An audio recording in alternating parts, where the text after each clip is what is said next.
দেখুন, আপনার বাড়িতে যদি এরকম ধরনের একটি পদ্ম ফুল চুলা থাকতো তাহলে আপনার কেমন লাগতো? তাহলে দেখুন এই চুলাটি কিভাবে তৈরি করবেন। আমি খুব সহজ পদ্ধতিতে এই চুলাটি আপনাদের তৈরি করে দেখাচ্ছি। প্রথমে এরকম একটি গোল সার্কেল তৈরি করে নিন। এই সার্কেলের ভিতরে একটি বোতল বসিয়ে এর চারপাশ থেকে উঁচু করে মাটি দিয়ে দিন। তারপর মাটিটাকে হাত দিয়ে সুন্দর করে সমান করে দেব। তারপরে একদিনের জন্য শুকিয়ে নিতে হবে। এরপরে বোতলের পাশ থেকে একটু উঁচু করে মাটি দিয়ে দেব।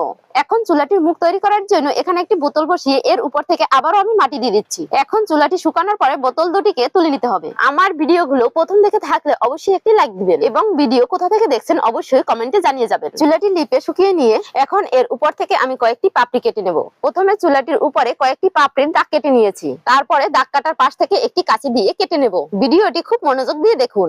এর একটি অংশ মিস করলে আপনি এটি তৈরি করতে পারবেন না। এখানে আপনি মাটিটাকে যত সুন্দর করে কাটতে পারবেন চুলাটি তত সুন্দর লাগবে। দেখুন চুলাটির পাপড়িগুলো যত কাটা হচ্ছে আর দেখতে তত সুন্দর লাগছে। যারা আমার আগের ভিডিওতে লাইক কমেন্ট শেয়ার দিয়েছেন তাদেরকে অসংখ্য ধন্যবাদ। এবার এটিকে সুন্দর করে লিপে দিতে হবে। আমার ভিডিওটি যদি একটুকু ভালো লেগে থাকে তাহলে একটি শেয়ার দিবেন। বন্ধুরা, তৈরি হয়ে গেল সুন্দর একটি পদ্ম ফুল চুলা। এরকম চুলা যদি একটি আপনার বাড়িতে থাকে তাহলে সবার মন কেড়ে নিবে। তাই চুলাটি আজই তৈরি করুন। চুলাটি কেমন হয়েছে কমেন্ট করে জানাবেন। সবাইকে ধন্যবাদ।